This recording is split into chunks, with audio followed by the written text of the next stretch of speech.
Hello guys, you're welcome to another section of Learning with Prep Class. I am Tutor Chima and I'll be anchoring today's section.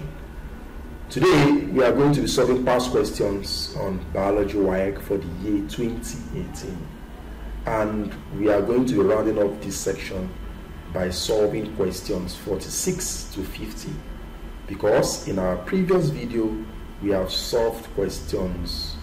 In our previous video we solved questions 41 to 45. So today we are going to be looking at questions 46 to 50.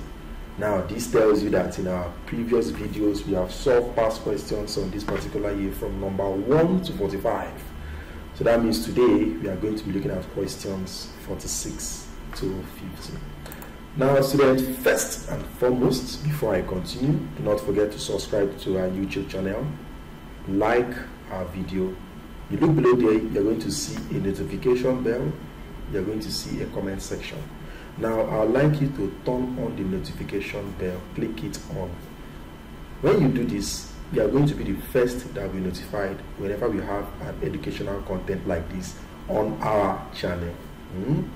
Now do not forget to drop 1 or 2 questions on our comment section box. The question can be on today's lesson, they can be on maybe the previous sessions or lessons we have had. Just feel free to drop any question on our comment section. You can be kind enough to share these videos because you don't know who might be watching it.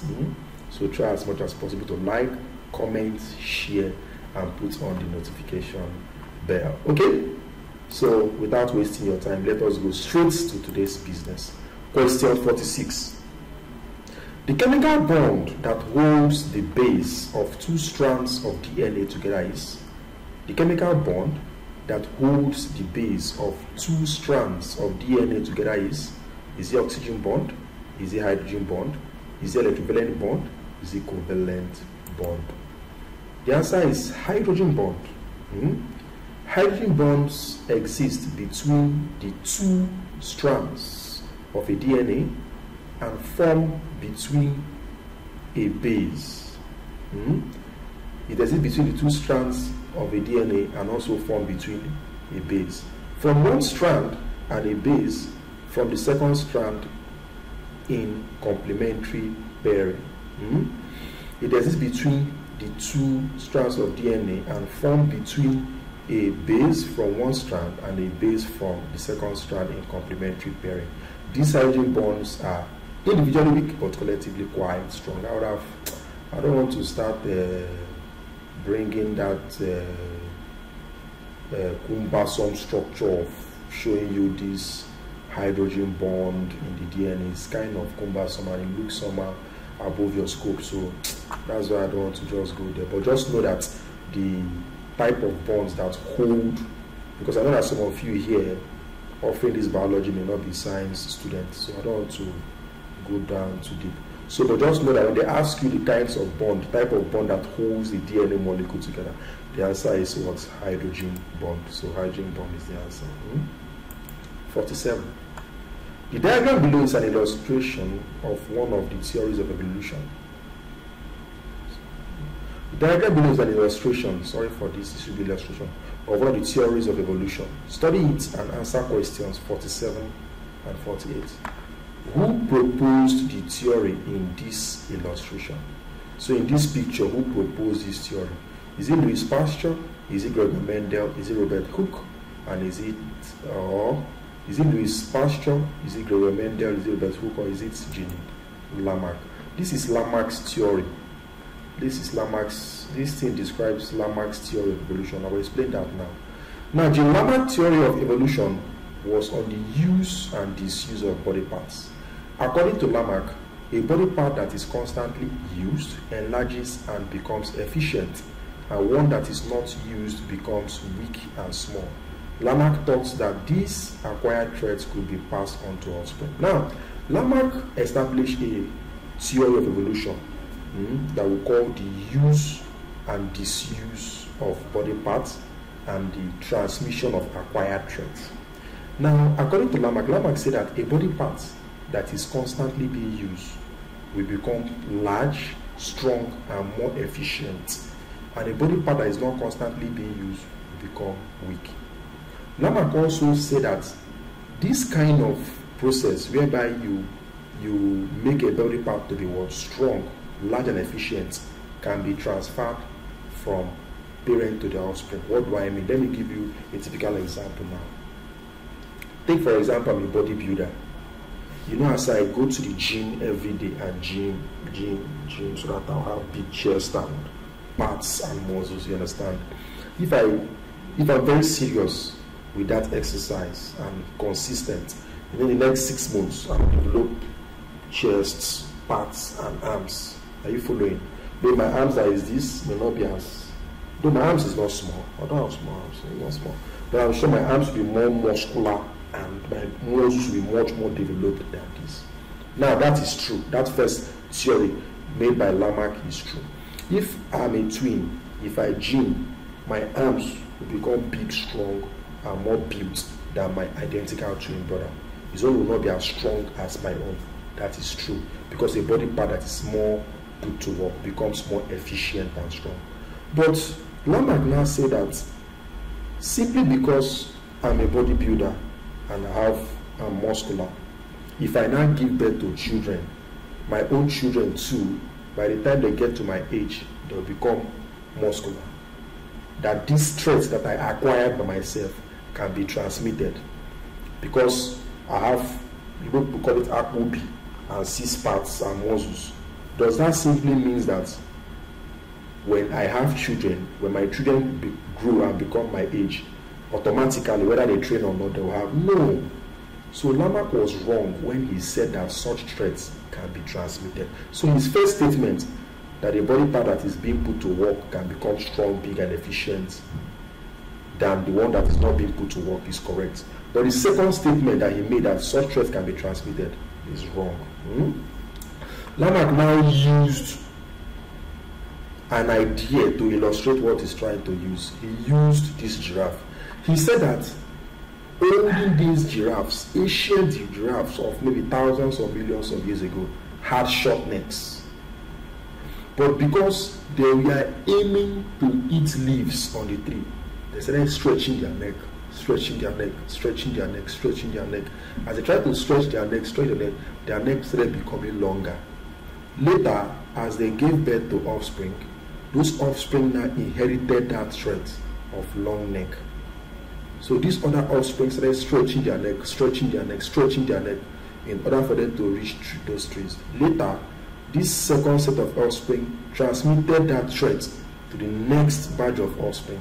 Those ones too started stretching their neck until we now have modern day giraffes that have long necks and can eat directly from a tree. That is what all these statements is all about. So he used this theory of this giraffe as an illustration, but it is completely false. Such acquired traits cannot be well transmitted. So from the question, we've seen an answer that who proposed this theory of evolution. The answer is what? Jean Lamarck. So Jean Lamarck is a correct answer. 48. The theory supports, is it struggle for survival, natural selection, independent assortment, or the use and disuse of body part? Of course, we've said that Lamarck's theory was on the words use and disuse of body parts. So the correct answer is what? Use and disuse of body parts. So Jean Lamarck's theory of evolution was on the use and disuse of body parts. Of course, that's the answer. The use and disuse of body parts. 49. In evolution, fossils are naturally preserved in. Fossils are naturally preserved in. Is it rocks? Is it water? Is it chemicals? Is it trees?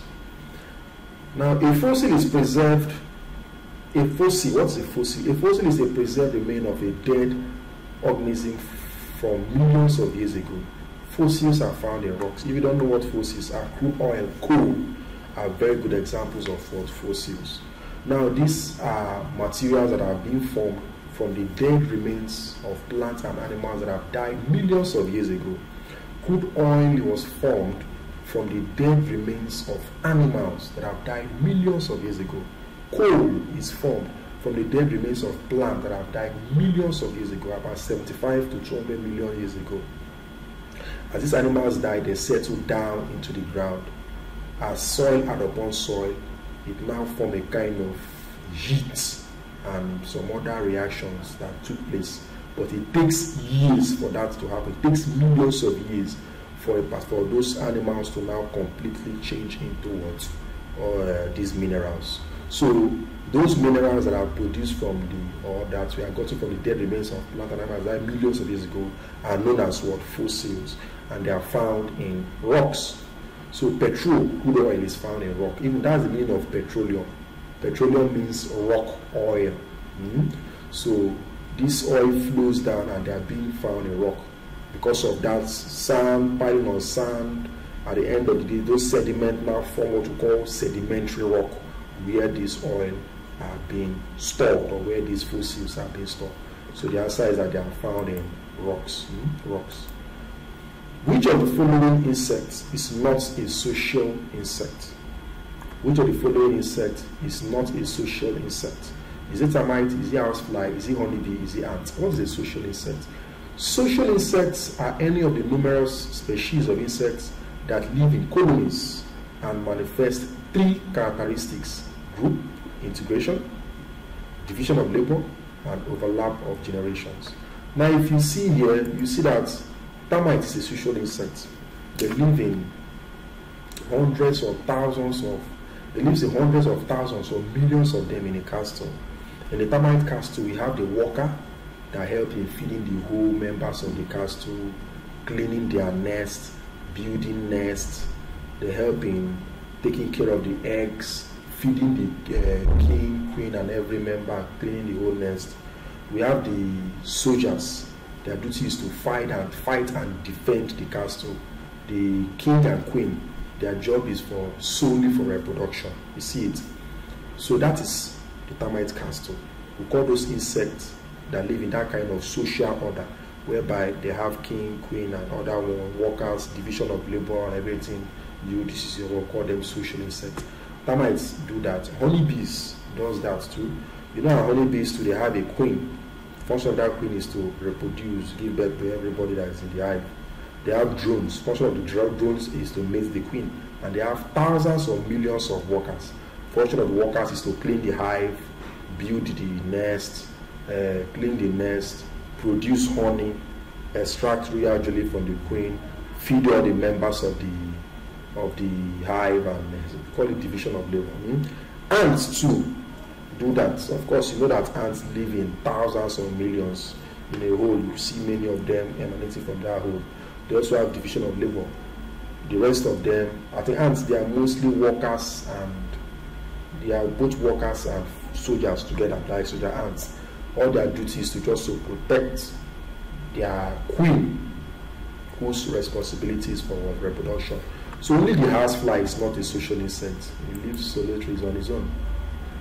It's not a social insect. Go lay its eggs on rubbish dump. When the heat from those dump affect the eggs hatch to maggots, from maggot develop to pupa, from pupa housefly. So housefly is not a social insect. So the correct answer there is housefly. Housefly. Alright guys, we've come to the end of this section of solving past questions on WAEC 2018. We looked at 46 to 50, rounding up this section completely. So if you look below here, you will see a link. I urge you to copy and paste this link on your WhatsApp. So when you do so, it's going to take you straight to our WhatsApp group. When you join our WhatsApp group, you're getting updates and videos on the latest content we have on our channel. So till we meet again, I still remain Tutor Chima. Bye, and do stay safe.